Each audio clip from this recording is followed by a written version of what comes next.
ouvir leitura da página Nossa Irmã vai ler para nós.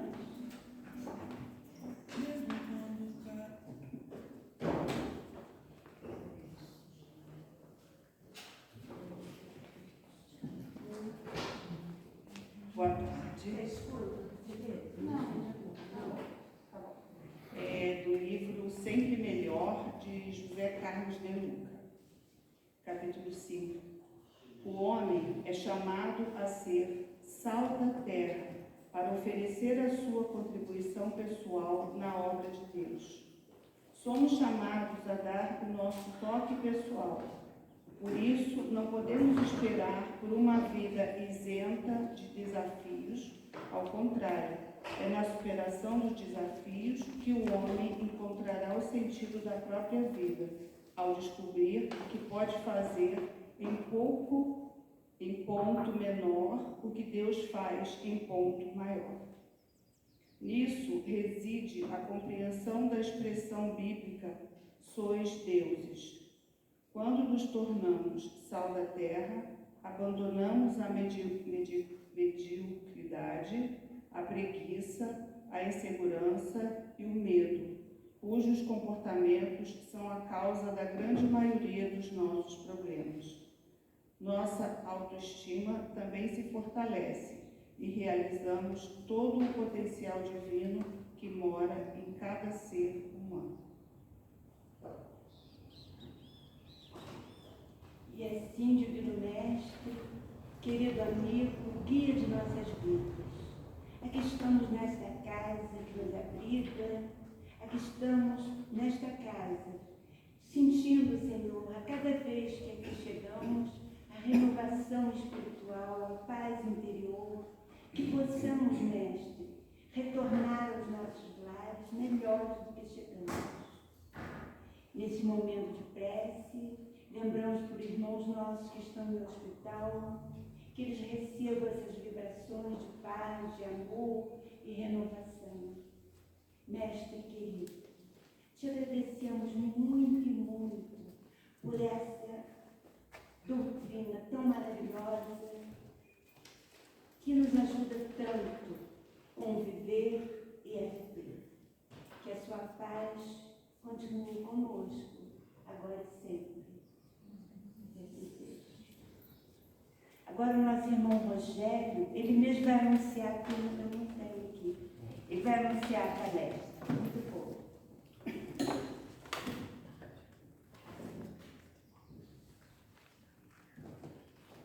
Boa tarde. Tudo bem, gente? Nossa ideia, a palestra já está anunciada. Ah, desculpa que eu não olhei, eu fiquei atenta para cá, mas todo mundo estava vendo, né? Desculpa a falta, tá? E ele está falando. Mas nós vamos hoje passar aqui alguns minutos abordando sobre um tema que parece ser pesado, né? Mas que na verdade não é. A intenção é de, quando a gente terminarmos esse nosso bate-papo, aquele que ainda tenha alguma dúvida, algum temor, né, alguma preocupação, algum peso em relação a esse tema, morte, que possa ser aqui mais leve, né? E vai ser dessa maneira que a gente vai abordar esse assunto. Morte, fim, intervalo ou recomeço? Tá? Aí está ali um ponto de interrogação. Se nós formos parar para conversar com cada pessoa, né, dentro da sua filosofia religiosa, cada pessoa vai ter uma visão, um entendimento, né, sobre a morte. Cada religião vai dar aquele colorido em relação desse tema que às vezes as pessoas evitam de falar, exatamente por achar, né, que é um tema, que é um assunto, que é uma conversa pesada. E, no entanto, era um assunto que era para ser falado no seio da família, numa roda de amigos, porque a única certeza que nós temos, né, desta vida, por mais que a gente possa ter fé em tudo, mas a única certeza mesmo dia todos nós morreremos. Mas a nossa conversa aqui hoje vem despertar exatamente conforme está interrogado ali. Será o fim? Será o fim? Na hora que a morte me visitar, será que vai ser o meu fim de tudo? Acabou. Um período curto que eu tive e chegou a morte, me arrebatou e tudo ficou para trás, tudo acabou. Ou será apenas um intervalo de uma existência terrena para uma outra existência no outro plano? Ou um recomeço? Então é sobre isso que nós vamos falar. E que, para que a gente possa chegar lá no miolo da nossa conversa, que vai ser quando a gente estiver detalhando, não por achismo, não por achar que possa ser dessa forma, mas as informações que a doutrina espírita nos traz, e que nos traz com tanta leveza e com tanta certeza, com tanta clareza de tudo referente a esse tema que muitos evitam falar, na morte, é necessário que a gente entenda um pouquinho de como é visto e como é falado, como é conceituado esse assunto em outras religiões. Então, antes que eu caia exatamente na nossa querida doutrina espírita, vamos dar só uma passadinha rápida para a gente entender o ponto de vista, e o entendimento não de todas, mas de algumas religiões. Morte e religião. Como o fato é visto em diferentes doutrinas. Como eu já coloquei aqui. Alguns ouvem o que o espírita, o que a doutrina espírita nos esclarece, nos traz as informações verídicas, informações inquestionáveis sobre a continuidade da vida, sobre a comunicabilidade dos espíritos. Muitas doutrinas acham que isso é uma heresia, que isso é um absurdo, que isso é uma ofensa, a Deus. Alguns enxergam dessa forma. Então, para vocês verem como nós, ainda em pleno século XXI, depois de mais de 2000 anos, que o Cristo esteve aqui prometendo o Consolador prometido, que nos traria todas as informações necessárias para o nosso desenvolvimento espiritual, coisa que ele não pôde falar lá atrás, por imaturidade ainda, que o homem da época não tinha como assimilar essas coisas. Então, mesmo depois de mais de 2000 anos, a gente ainda vê as pessoas questionando uma verdade que não é da doutrina, para os espíritas, mas sim para o mundo. São informações que trazem um descortinar de vários questionamentos que as pessoas têm referente ao assunto e que leva muito só no ouvido falar, no ouvido dizer, sem interagir, sem mergulhar a fundo de um tema tão importante para ele próprio. No decorrer da nossa conversa, vocês vão entender o porquê. No catolicismo, a visão é mais ou menos assim. Para os católicos, morrer significa encontrar a passagem para a eternidade. A vida é transformada e não realmente tirada, sendo cada pessoa julgada pelos seus atos em vida. Quando perdoada, alcança o céu. Ao ser tocada por Deus, irá ressuscitar para a vida eterna. No entanto, caso seja condenada, a pessoa vai para o inferno. Muitos direcionam, depositam a sua fé, o seu entendimento, que seja assim. Não estamos aqui hoje para denegrir nem distorcer os conceitos de diversas religiões, mas para agregar, para somar e fazer uma analogia, um comparativo, das novas informações que a doutrina espírita traz, apesar de ela ter sido codificada há mais de 170 anos, mas podemos dizer que sim, que é nova, perto da história, né, do cristianismo, mas para somar e para fazer com que as pessoas comecem a refletir, enxergando de um ponto de vista onde talvez elas jamais se permitiram a entender, a enxergar. E um ponto de vista que te traz mais clareza, mais certeza, e com isso, né, mais sobriedade diante da situação. Quando ele fala, né, que deixa eu falar aqui, a vida é transformada e não realmente tirada, sendo cada pessoa julgada pelos seus atos em vida. Quando perdoada, né, alcança o céu.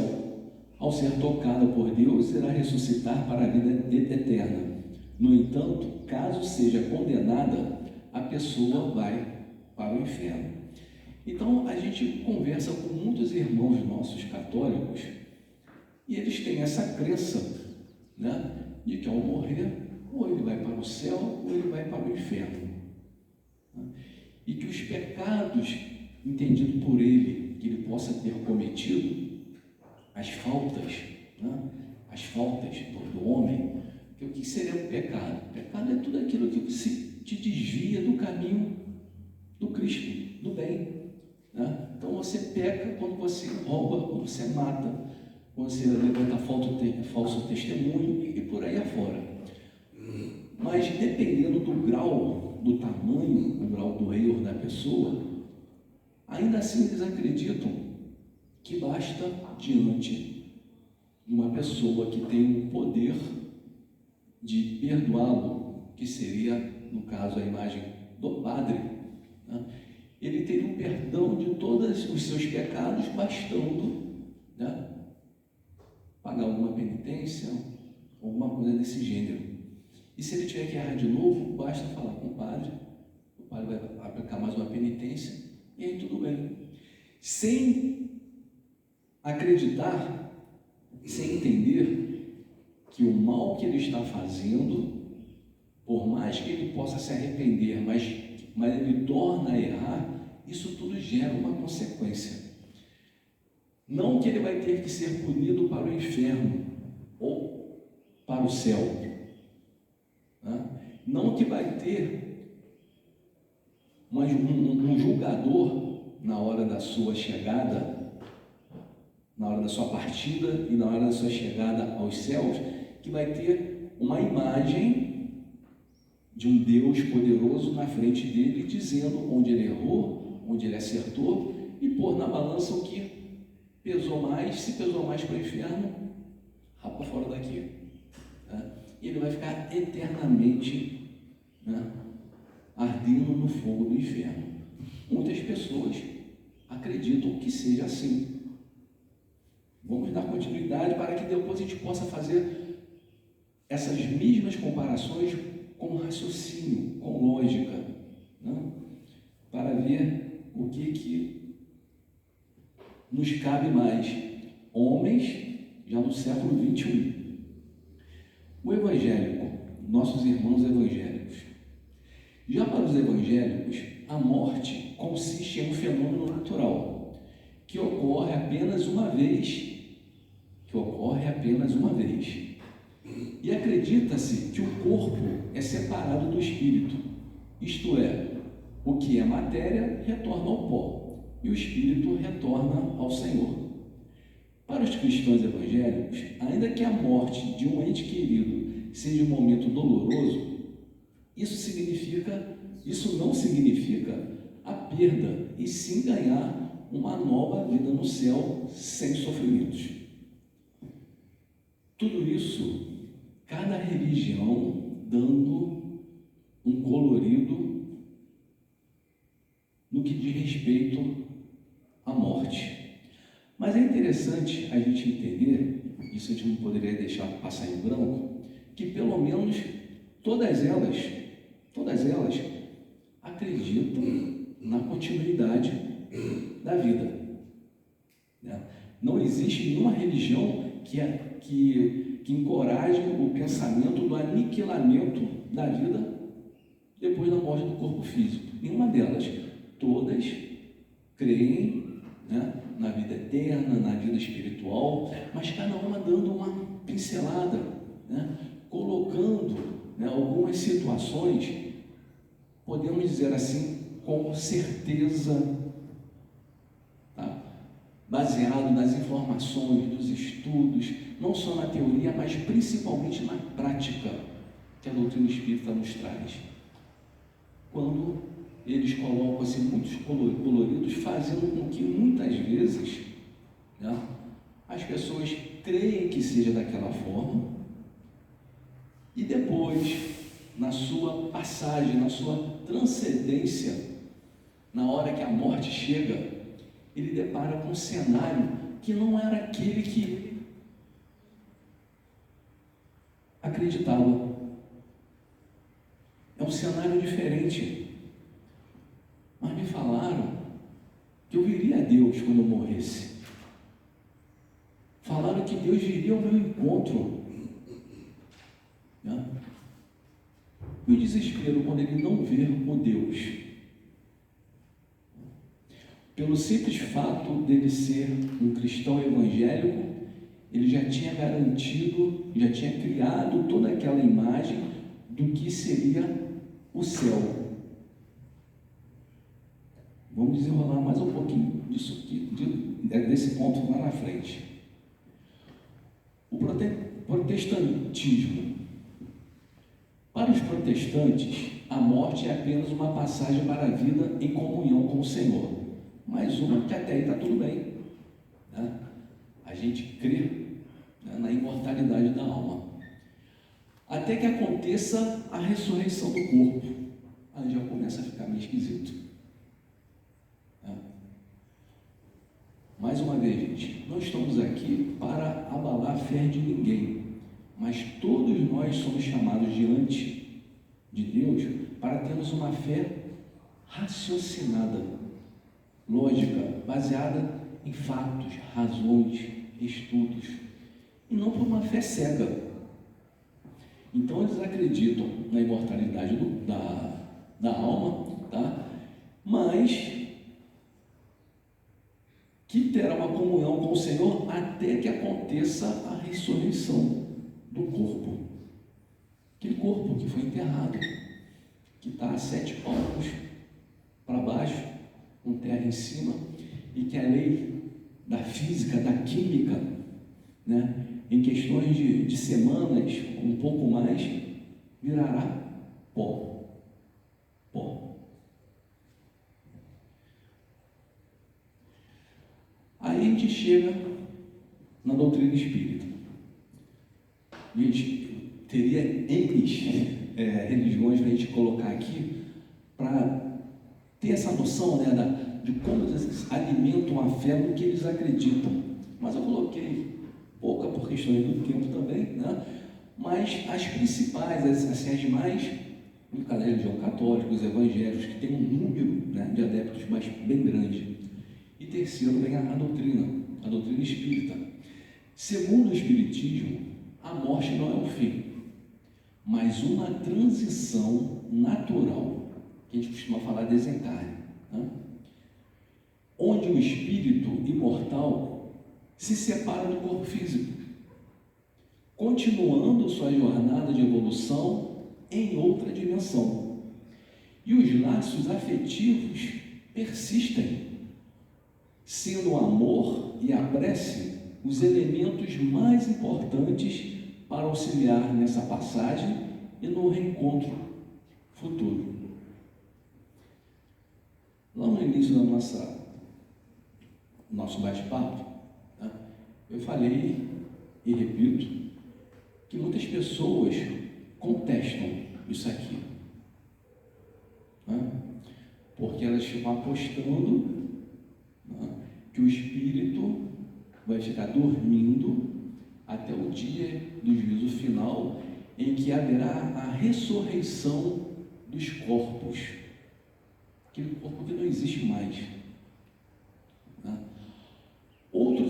acreditam, né, que a vida é uma só. Né? A vida é uma só. Cabe a você aproveitá-la da melhor forma, para que na hora do seu julgamento com Deus, você tenha a sorte de ir para o céu, viver a vida eterna no céu, no meio de anjos, rios de água doce, mel, tá? Ou você vai para o inferno, tá? Você vai para o inferno queimar no fogo eternamente também, sem chances de recomeçar, sem chances de refazer um caminho torto que você não nega ter feito, mas se arrepende. Mas não, você está condenado para toda a eternidade. A tua oportunidade de evoluir, de aprender, de se desenvolver espiritualmente foi uma só. Aproveita quem souber aproveitar, porque quem não souber, Deus é rígido, é punitivo, Ele não perdoa. Essa é a ideologia de muitos. Enquanto que a doutrina espírita, aí voltando aqui, deixa eu ver se eu consigo voltar aqui.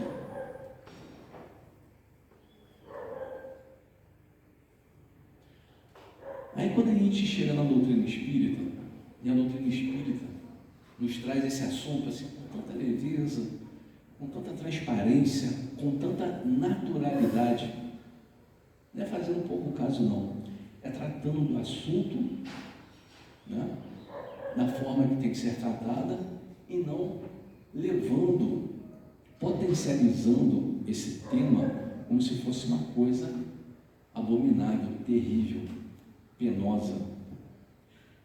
Claro que ninguém quer morrer. Ninguém quer morrer. Ainda que a gente saiba, nós espíritas trazemos aquela convicção, a certeza da imortalidade da alma, da comunicabilidade dos espíritos, né, da reencarnação. Por mais que a gente saiba, a gente tradicionalmente, mas ninguém quer morrer. Mas sabe por quê? Isso é uma coisa que se explica.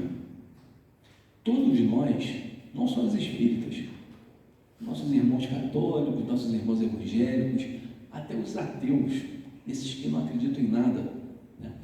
Todos nós trazemos no nosso íntimo como é que se diz? A gente traz um instinto de valorização da vida que vem impregnada em nós, que por mais que a gente tenha certeza, por mais que a gente alimente a nossa fé na imortalidade da alma, ninguém quer morrer. Imagina se a vida fosse uma coisa banal. Nós não tivéssemos esse instinto de preservação da vida, a gente levasse a vida assim, né, sem valor. Como seria? Quando você valoriza uma coisa, você quer ter essa coisa contigo, mantê-la da melhor forma, conduzi-la da melhor forma. É que a gente, independente do jeito de vida que às vezes que a gente leva, que tem pessoas que vivem no exagero, no absurdo, né? Mas isso não quer dizer que ele queira morrer. É porque ele é um ignorante, no sentido da palavra, do não saber do mal que ele está causando para ele, mas não que ele queira morrer, porque em algum momento, algum sinal bem forte, que ele passe por um momento de morte, um risco de morte, ele se apavora, né? Ou ele se defende. Por quê? É o instinto que nós trazemos, que é da preservação da vida. Mas diante de tantos conceitos distorcidos, diante de outras religiões, a morte acaba sendo um assunto temorizado, né? Porque ninguém quer ir para o inferno, né? ao mesmo tempo, todo mundo, se fosse assim, ninguém quer ir para o inferno, todo mundo quer ir para o céu, mas não quer largar as mazelas do dia a dia. Não quer se comprometer com a reforma íntima. Aí quando a gente chega lá na doutrina espírita, quando ela fala, quando ela traz aqueles 5 pilares, que eu sempre quando tenho oportunidade eu não deixo de falar, pode ser uma coisa repetitiva, mas vale muito a pena a gente estar sempre relembrando, que a doutrina espírita traz aqueles 5 pilares, aqueles sustentáculos, que é Deus, inteligência suprema, causa primária de todas as coisas, da imortalidade da alma, isso aí é inquestionável, principalmente nós dentro de uma casa espírita, que trabalhamos atendendo os nossos entes queridos que se partiram, que muitas vezes em situações complicadas ou não, cada um com a sua história, cada um com a sua bagagem, necessitam desse auxílio. Mas como? Esqueceram dos médiuns? Todo um trabalho desenvolvido como equipe mediúnica para um atendimento de socorro para aqueles desprovidos dessas informações tão importantes. Cadê o céu que foi prometido que eu não achei? Cadê Jesus que não veio ao meu encontro? Abrindo parênteses, isso também não estou dizendo que isso seja uma mentira, porque muitos vivem achando que ao morrer verá Deus, e no entanto, gente, ele passou a vida inteira com Deus dentro dele e ele não percebeu, porque Deus está em nós. Deus está em nós. Por isso que sabiamente Kardec faz a pergunta na sua codificação, não quem é Deus, mas o que é Deus. É a inteligência suprema, causa primária de tudo que há na natureza. E nós fazemos parte dessa natureza. Deus está em nós. Deus não é um homem, não é uma figura humana que vai estar sentado na cadeira a julgar seus erros e acertos. Deus fala na nossa consciência. Na nossa consciência. É por isso que é tão comum, tão normal, nos atendimentos mediúnicos, a gente conversar com o espírito ali. Ele chora, arrependido das coisas que ele deixou de fazer.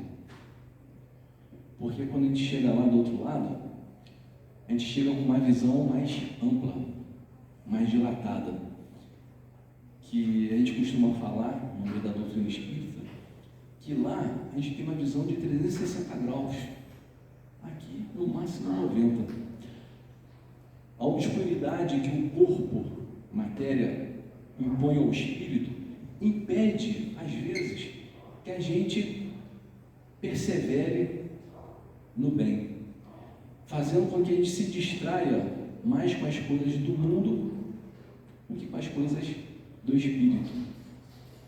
Faz com que a gente queira ter mais do que ser mais.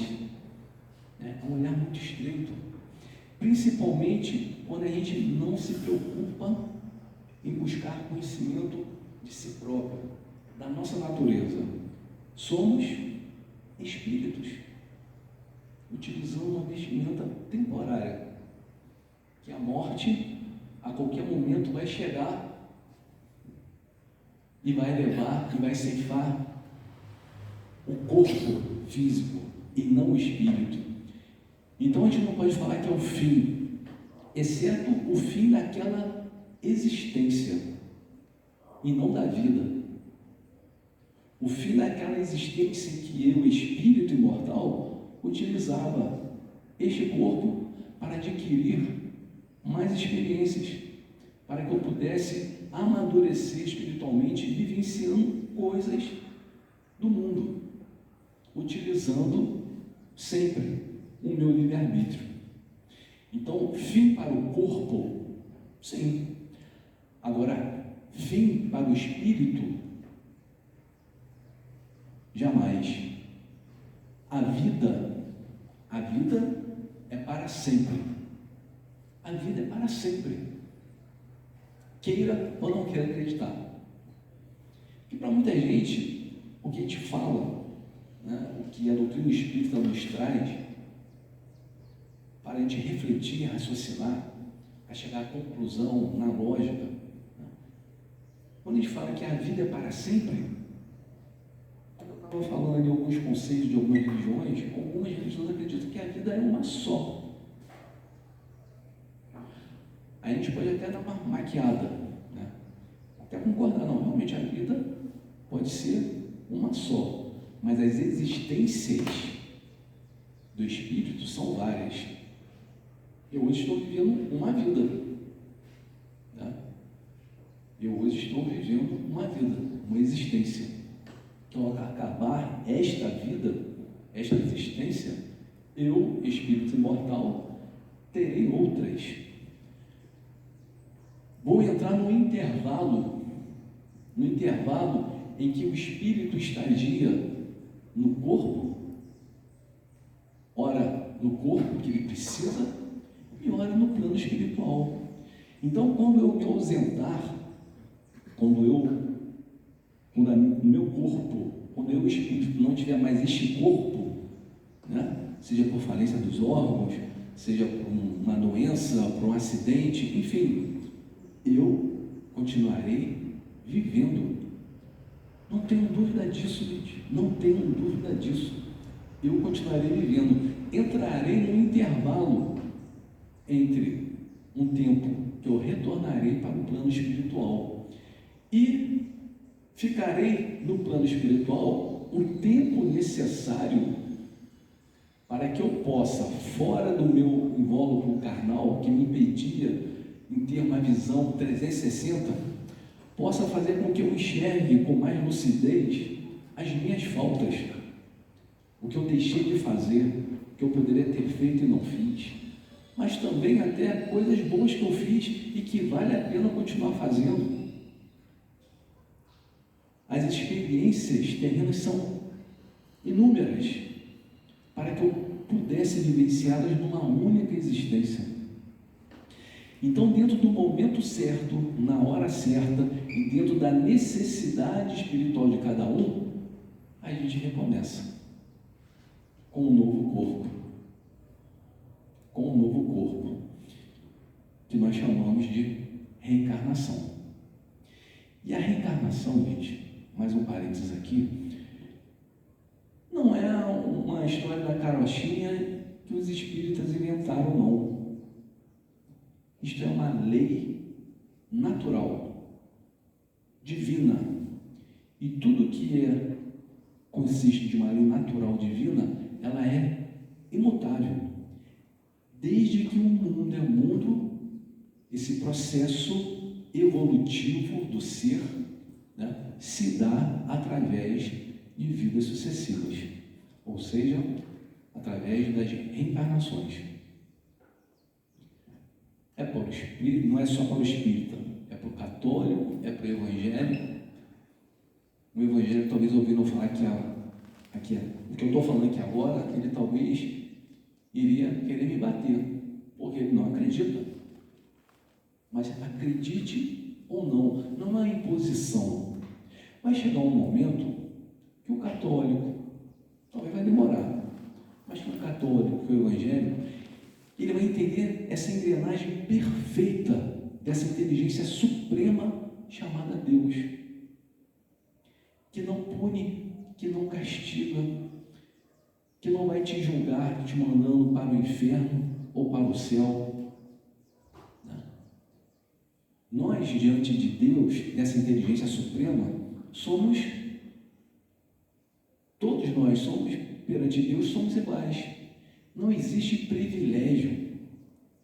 Deus gosta mais de mim, gosta menos da Alcideia, né? Eu poderia falar o contrário da Alcideia. Deus gosta mais da Alcideia, menos de mim. Não é preferência, é por mérito.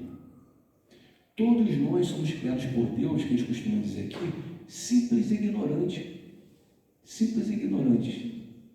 Ignorante no sentido de não saber, mas trazer cada um consigo o livre-arbítrio. Né? O livre-arbítrio, as nossas decisões. Hoje, tá? Ou seja, a sua vida é um somatório das suas decisões. Não é porque Deus quis, que Deus quer que vê você sofrendo. Não é. Né? Livre-arbítrio. Aí, complementando, a cada um será dado conforme suas obras. Vai chegar um momento que nós vamos chegar lá no plano espiritual, isso com a ideia não, com a informação. Não é uma suposição, é uma informação. Nós vamos chegar no plano espiritual, não precisa se preocupar que não vai ter ninguém lá para julgar a gente. Porque toda a nossa existência, Deus estava em nós, falando na nossa consciência. Quem erra aqui sem saber que está errando? É diferente aquele erro intencional, que você sabe que você não deve fazer aquilo devido às consequências que aquilo possa tomar. Aí você mesmo assim vai e faz. Você faz consciente. Você faz consciente. E existe uma lei de retorno, infalível, lei de causa e efeito. Né? Então, voltando lá, quando nós chegarmos no plano espiritual, não vai ter um Deus sentado numa poltrona, numa cadeira, né? Nos apontando, nos acusando do que a gente fez, deixou de fazer. É a nossa consciência. Nós estaremos sintonizados num plano, né, cabível aos nossos hábitos e costumes e ao que a gente foi. Ninguém vai chegar lá santo. Mas ao mesmo tempo, ninguém fica abandonado. Cada um com as suas dificuldades, cada um com os seus arrependimentos, mas o amparo nunca deixa de chegar. É onde você vai estar em colônias, tendo uma noção realmente de como nós somos fracos, nos deixando levar pelas sensações da carne, pelas facilidades da porta estreita, onde sabemos que a porta larga, as facilidades da porta larga, onde normalmente todo mundo quer passar, mas é estreita, a que traz dificuldade, é que nos eleva, nos espiritualiza, faça com que a gente consiga ter uma visão mais ampla das coisas, né? Nos trazendo mais espiritualidade do que materialidade. Aí quando a gente começa a gente começa a analisar esses pontos tão importantes que a doutrina espírita nos traz, você, poxa, mas não é que faz mais razão, mais bom senso? Eu vou contar uma historinha rápida aqui para vocês. São duas histórias assim, bem parecidas que aconteceu comigo, tá?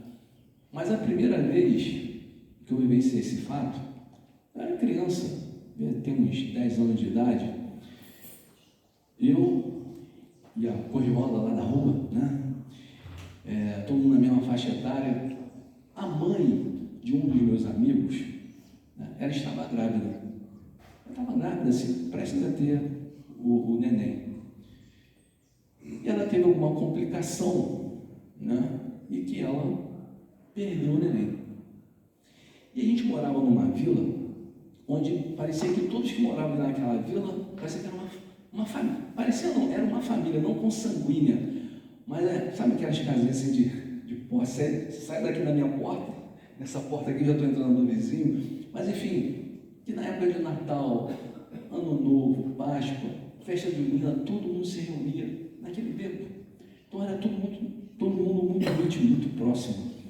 E quando a mãe desse meu amigo perdeu o bebê, ao vê-la chegando em casa, com toda a bagagem dizendo que ela levou para o hospital, enxoval, né, do bebê, ela voltou com a mesma enxoval, mas sem os filhos no braço, ela entrou naquela vila, mas numa situação, eu conto para vocês, eu vejo a imagem dela, assim, um desespero tão grande, tão falida, assim, sentimentalmente, e ela esbravejava muito com Deus. Por que Deus? Por que você fez isso? Aí os vizinhos vinham abraçando, alguns falavam, não, é porque Deus quis. Alguns falavam assim, é porque Deus quis. Não, mas Deus não podia ter feito isso comigo, por que comigo? Não, mas foi porque Deus quis, está tudo bem, não sei o quê, sabe? E por incrível que pareça, aos 10 anos, 11 anos de idade, eu ouvi aquilo para mim não ecoava bem, porque eu já tinha feito primeira comunhão, já tinha feito o primário ali no colégio de freiras, enfim, família católica, mas eu ouvi aquilo e disse, poxa, mas não pode ser assim. Tudo bem, passou. Isso eu tinha 10 anos, 11 anos, aí depois de mais uns 15 anos para frente, eu já era casado, já tinha filhos, né?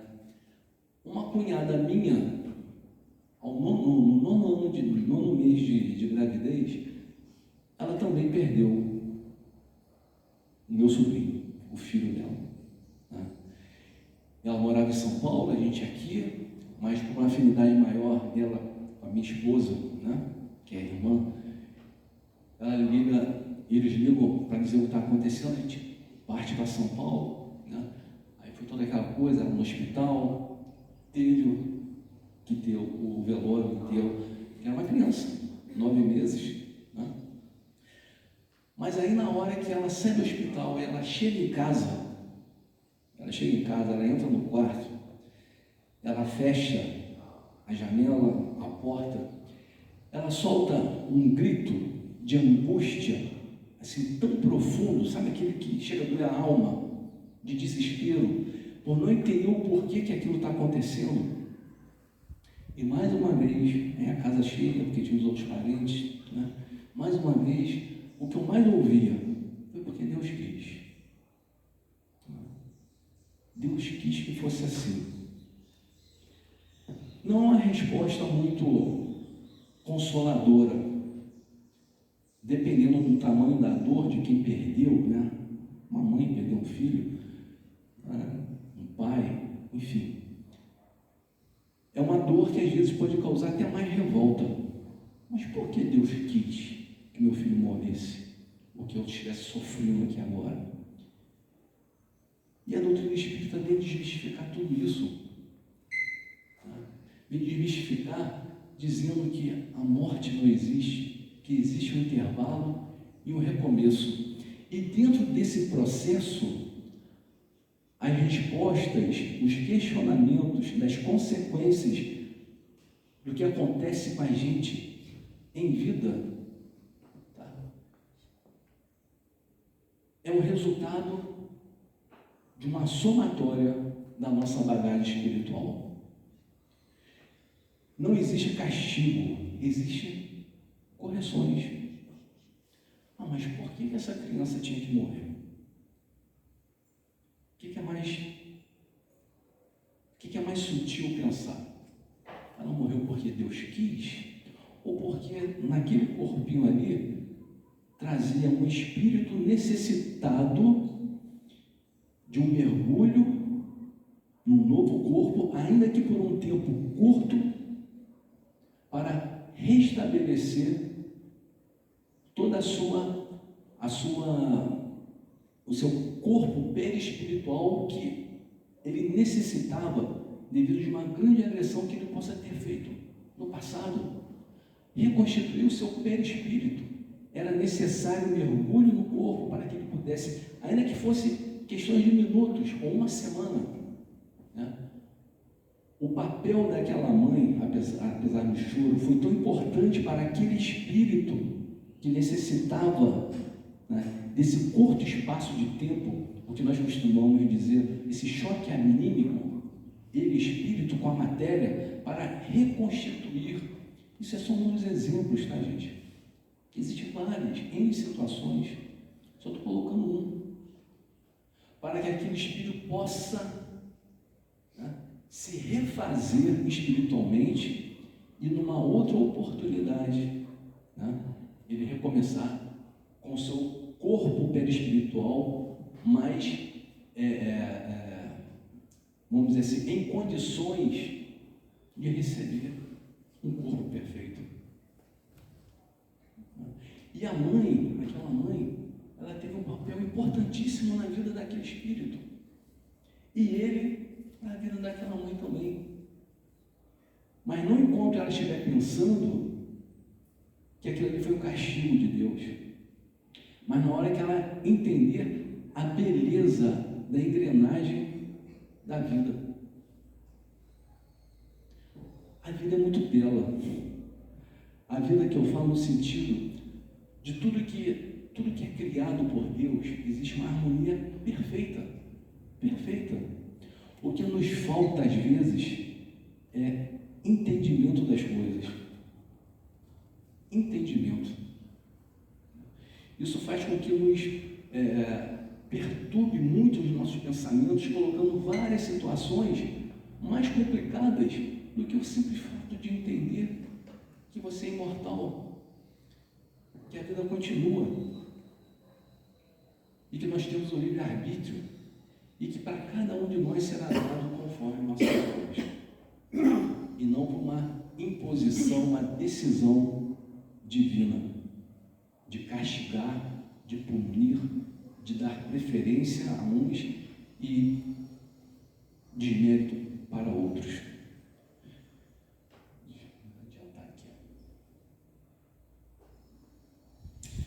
Quando a gente chega lá no Livro dos Espíritos, na pergunta 149, isso aqui é só alimentando essa certeza, tá? Do que nós somos, de como esse processo acontece. Em que se torna a alma no instante da morte? Isso foi a pergunta de Kardec para os espíritos. Aí eles respondem: volta a ser espírito. Antes de eu concluir aqui, espírito e alma é uma coisa só, em situações diferentes. Alma é o espírito quando está encarnado, tá? E espírito é quando ele não tem mais o corpo, ele volta a ser espírito. Então, quando a gente fala, nossa, mas que alma que a Alcideia tem, né? A gente está falando alma porque ela é um espírito encarnado. Então, a gente está falando ali de duas palavras, mas com o mesmo sentido, tá? Então, volta a ser espírito, isto é, retorna ao mundo dos espíritos, que havia deixado momentaneamente. Havia deixado.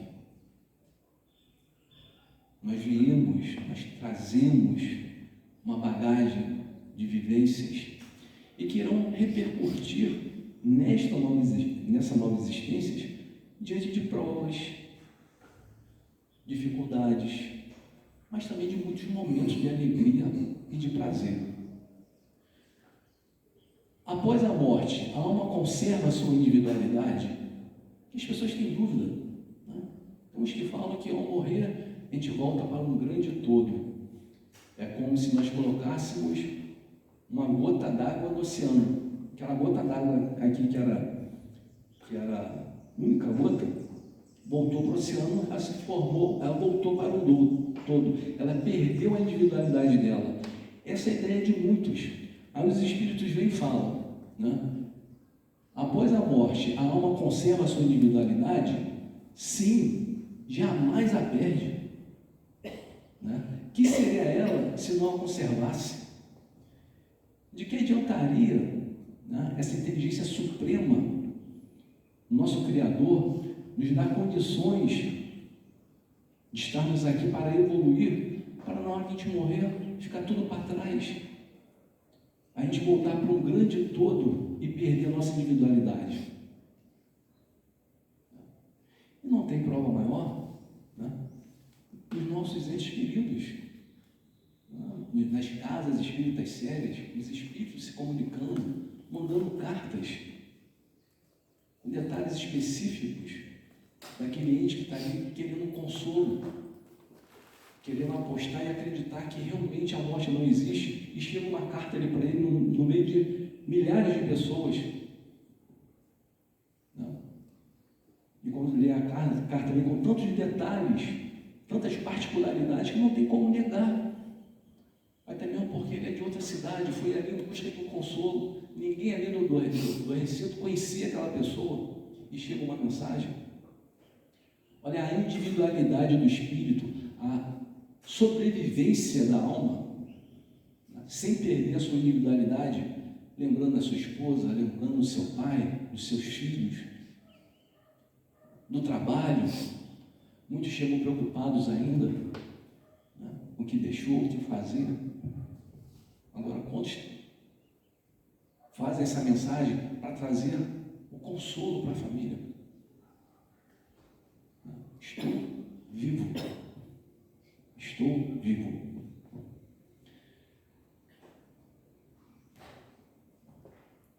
Eu trouxe essa mensagem aqui, mensagem não, uma frase, né? Desse livro, de Quem Tem Medo da Morte, de Richard Simonetti. Ela fala assim, ó: nada perece e nada morre, a não ser o revestimento, a forma, o invólucro carnal, em que o espírito encarcerado, que somos nós, se debate, luta, sofre, aperfeiçoa-se. Morre a forma, essa carcaça, mas rebrilha a alma, esse gnomo de luz. E o que é essa existência do corpo? Um sopro. Perante a existência da alma, a eternidade. Mortos estamos nós, os vivos, mortos na vida, para ressurgir vivos na morte. Isso é uma grande verdade, porque os próprios espíritos dizem que a verdadeira vida é do espírito, é no plano espiritual. E quando nós saímos de lá vindo para cá, nós viemos para uma escola, para um aprendizado, mas não é aqui o nosso lar verdadeiro. Apesar de estarmos aqui, vivendo aqui, mas temporariamente. E o consolo que a doutrina espírita nos traz, a convicção, na certeza, né? Não existe consolo maior quando você traz essa fé enraizada em você. Não que você vai se tornar uma pessoa fria, não que você vai se tornar uma pessoa assim que fala com a maior naturalidade, né? Sem mostrar sentimento. Não é isso, né? Isso vai fazer com que você seja uma pessoa mais serena, mais sóbria, para encarar esse momento que todos nós vamos passar. Seja, eu falo, seu momento, tá? Mas o meu momento, o seu momento, da senhora, ou daqueles que nos cercam, nossos pais, nossos filhos, nossos amigos. Como é bom saber. Eu agora recentemente, tem uns 3, 4 meses, eu perdi um grande amigo, um grande amigo mesmo, né? Mas como me conforta em saber, não é achar, é saber que ele está vivo. Talvez enfrentando algumas dificuldades de adaptação ao retorno, principalmente quando você é uma pessoa muito materializada, né? Quando a gente se distrai com as coisas do mundo, o retorno, você vai ser auxiliado, mas cada um com a sua bagagem, com a sua história. Mas isso traz um conforto muito grande. A gente sabe que não está só. Ele está mais vivo do que nós. Eles estão mais vivos do que nós. E para encerrar, eu trouxe aqui uma mensagem, né? É um textozinho muito bom, vou botar aqui para a gente ouvir, tem 3 minutinhos, e que traz exatamente uma história que nos traz mais conforto, mais alento, para a gente entender a perfeição das leis divinas, tá? Onde a doutrina espírita tem a responsabilidade e a incumbência de propagar isso na humanidade. Lá no Evangelho, tá, se não me engano, não sei exatamente qual capítulo 26 ou 28, mas ele diz assim: espíritas, primeiro mandamento, amai-vos. Segundo mandamento, instruí-vos, para que a gente possa disseminar, propagar o dogma da reencarnação. Não é impor e nem fazer proselitismo querendo que todos se convertam ao espiritismo. Não, é entender a lógica das coisas. A resposta está tão óbvia, tão estampada na frente da humanidade, mas poucos enxergam. Eu vou colocar aqui então essa mensagem e a gente vai encerrar. Nós temos 5 minutos ainda. Aqui é 3 minutinhos só, vai fechar certinho.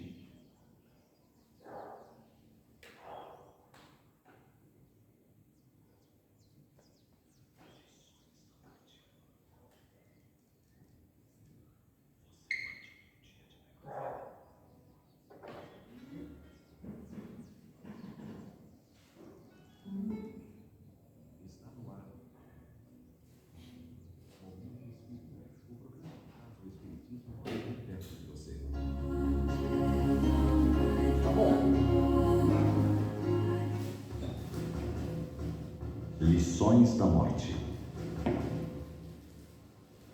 Você partiu num dia de primavera. O sol gargalhava raios de luz e as flores portavam coloridos vestidos de veludo e seda. Era feriado e a notícia me chegou, atingindo-me em cheio o coração. Senti como se um punhal se cravasse em meu peito e dilacerasse o órgão cardíaco. Por alguns instantes, sequer consegui algo balbuciar.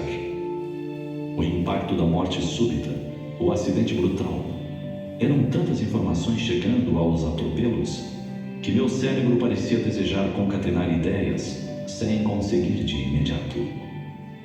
Na sequência foram as providências, e tantas eram para serem diligenciadas. Esteio dos familiares, fiz-me fortaleza moral enquanto ansiava por derramar lágrimas, chorar intensamente. Apenas isso. Sim, eu sabia da vida que não morre, da imortalidade do espírito, da vida do mais além. Contudo, a rapidez com que tudo aconteceu me surpreendeu. Em verdade é assim. Nunca aguardamos que a morte nos venha bater a porta. E, no entanto, nada há de mais preciso. Receber os amigos, os parentes, os colegas de trabalho, providenciar flores, o sepultamento. Tudo me foi tomando as horas. Mas então parei. E quando parei, eu ouvi a passarada orquestrando uma sinfonia. Indaguei-me como podia haver tanta alegria lá fora, se meu coração estava tão triste. Cheguei à janela e observei o quadro de tantos outros dias. O jardim exalava perfumes. O vento bailava entre a ramagem dos arbustos. A passarada brincava. Um beija-flor, em seu espetacular voo, visitou uma e outra flor. Pareceu pairar no ar como em êxtase. Sim, eu sofria. Mas Deus continuava a derramar as suas bênçãos pela terra. Pensei em quantos, como eu, sofriam a perda física de um amor. Pensei em tantos outros que, entre risos e emoção, recebiam um novo ser entre seus braços. Vida, morte, renascimento. E então aprendi a primeira lição da morte. A orquestra da vida não para de tocar porque um músico se vai. O concerto prossegue. E prossegue porque a vida se renova incessantemente. Enquanto penso, escrevo e falo, quantas transformações ocorrem em mim. Células morrem, são repostas. E eu continuo a trabalhar, a agir, a amar. Segunda lição da morte. O amor não morre quando o amado transpõe o portal da morte. O amor é imortal e acompanha o amado em sua peregrinação pela espiritualidade. Então, orei. Orei por mim, pelos que ficamos abraçados à pauta da saudade, por você que alçava voo para espaços mais amplos. E aprendi a terceira lição. A oração nos une onde quer que nos encontremos. Ela estabelece a ligação entre as almas, a comunhão entre os espíritos. E além disso, dulcifica a imensa saudade. acarinha a face da esperança do reencontro. Reencontro breve nas asas do sonho, ou um pouco depois, quando eu também transpuser a aduana da morte e adentrar pelos portões da vida maior. Por isso digo, até breve, amor. A orquestra da vida não para com a falta de um músico. Muito pelo contrário, o concerto continua. Que a gente possa alimentar essa certeza, essa esperança, essa convicção, né, que faz com que sejamos mais fortes, né, e sóbrios quando esse momento chegar. Seja na nossa casa, seja na casa de um amigo ou conosco. Né? Que Jesus possa estar conosco, sempre iluminando nossos caminhos e alimentando a nossa fé. Boa tarde e até a próxima.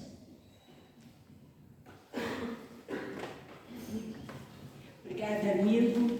Olha só, gente, o acaso não existe, né? A gente sabe disso. Muitos aí já sabem, e perdi não. Meu marido desencarnou em julho. Eu sou espírita desde os 8 anos de idade. Então a gente, mas você é espírita, você não morreu, você sabe, mas a saudade é muito grande. Só quem passou é que sabe como é difícil. Eu cheguei aqui e disse assim, você não sabe o que eu vou falar. Eu falei, não, eu sei, eu já li em casa, porque eu recebo. Aí ele veio passar, um amigo nosso, sincero, de muito tempo, né? Amigo Ciro. E é isso, a doutrina nos dá muita lição boa. A gente chora assim porque a gente é boba. Porque a gente acha que não, nada, a espiritualidade amiga está amparando quem desencarnou. Inclusive, está doente, não está mais sofrendo aqui. Escutando, não está mais sofrendo aqui, está no plano espiritual. Que Deus nos abençoe.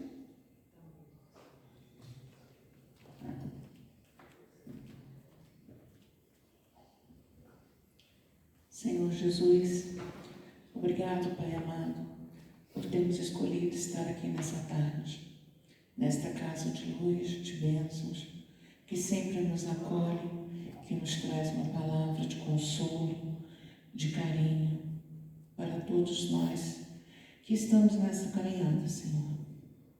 Obrigado, Deus, por todos os acontecimentos, estudos que a casa proporciona.